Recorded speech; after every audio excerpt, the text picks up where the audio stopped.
წუთებში სპეციალური ბრიფინგი იწყება შინაგან საქმეთა სამინისტროში. თემა სავარაუდოდ კვლავ ეგრეთ წოდებული ქურდული სამყაროს წევრების და დაკავებას ეხება.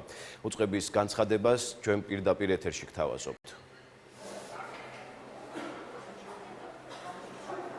სპეციალური ბრიფინგი შინაგან საქმეთა სამინისტროში ცოტა ხნის წინ ჩაინიშნა. გავრცელებული ინფორმაციით განცხადება კვლავ ეგრეთ წოდებული ქურდული სამყაროს წევრების დაკავებას ეხება.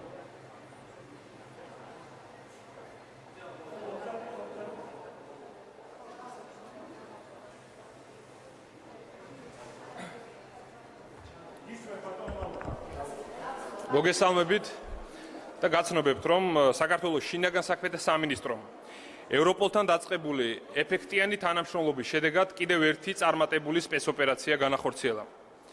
ამჯერად სპეცოპერაცია საქართველოში ჩატარდა. ევროპოლთან შეთანხმებით მიმდინარე წლის 19 აპრილს თბილისსა და კახეთში ერთდროულად კრიმინალური სამყაროს 3 წევრია დაკავებული, რომლებსაც აქტიური კავშირი ჰქონდათ ევროპაში მყოფ ქართველ კანონიერ ქურდებთან. მათგან დავალებებს იღებდნენ და ქურდული სამყაროს მიერ დადგენილი წესებით მოქმედებდნენ. მათ მიერ ჩადენილი დანაშაული 5-დან 8 წლამდე ვადით თავისუფლების აღკვეთას ითვალისწინებს. საქართველოს შინაგან საქმეთა სამინისტროს, ცენტრალური კრიმინალური პოლიციის დეპარტამენტის, ორგანიზებულ დანაშაულთა ბრძოლის მთავარი სამმართველოს და მთავარი პროკურატურის თანამშრომლებმა მოსამართლის განჩინების საფუძველზე ქურდული სამყაროს წევრობის ბრალდებით ორგანიზებული დანაშაულების ჯგუფის წევრის წარსულში ნასამართლების 3 პირი დააკავეს. თბილისში მახათას აღმართის მიმდებარე ტერიტორიაზე დაკავებული იქნა 1999 წელს დაბადებული დიმიტრი ჭრელაშვილი. სიღნაღის რაიონის სოფელ ძველ ანაკში 1973 წელს დაბადებული გივი ბეგიაშვილი. თბილისში მუხიანის მესამე მიკრორაიონში კი 1993 წელს დაბადებული კახა ბეჟიტაშვილი. ბრალდებულები აღიარებენ ეგრეთ წოდებულ ქურდულ სამყაროს, ისინი მონაწილეობას იღებდნენ ქურდულ გარჩევებში და აქტიური კავშირი ჰქონდათ ევროპაში მყოფ ქართველ კანონიერ ქურდებთან, მალხაზ ზედელაშვილთან, კახა შავლიაშვილთან, აბესალომ პაპიაშვილთან და გიორგი ხატიაშვილთან.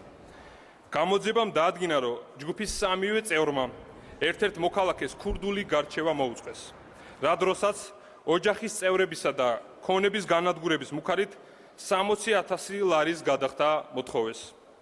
გამოძიება საქართველოს სისხლის სამართლის კოდექსის 223 პრიმა მუხლით მიმდინარეობს, რაც ქურდული სამყაროს წევრობას გულისხმობს. შინაგან საქმეთა სამინისტრო განაგრძობს ევროპოლთან აქტიურ თანამშრომლობას ქურდული სამყაროს წინააღმდეგ ინტენსიურ ღონისძიებებს. ქურდულ სამყაროსთან ეფექტიანი ბრძოლის მიზნით შინაგან საქმეთა სამინისტრომ შეიმუშავა საკანონმდებლო ცვლილებების პროექტი, რომელიც საქართველოს პარლამენტმა გუშინ ერთხმად დაუჭირა მხარი და მესამე მოსმენით დაამტკიცა. საკანონმდებლო ცვლილებების თანახმად ორგანიზებული დანაშაულის, ქურდული სამყაროს წევრობისა და კანონიერი ქურდების წინააღმდეგ ბრძოლა კაცრდება და დანაშაულად ცხადება მთელი რიგი ქმედებები, რომლებიც აქამდე სისხლის სამართლის წესით დასჯადი არ იყო. კერძოდ, ქურდული სამყაროს საქმიანობის მხარდაჭერა, ქურდული შეკრებების ორგანიზება, ქურდული სამყაროს წევრისათვის ან კანონიერი ქურდისათვის მიმართვა. მემსახურებით საქართველოს. მადლობთ ყურადღებისთვის.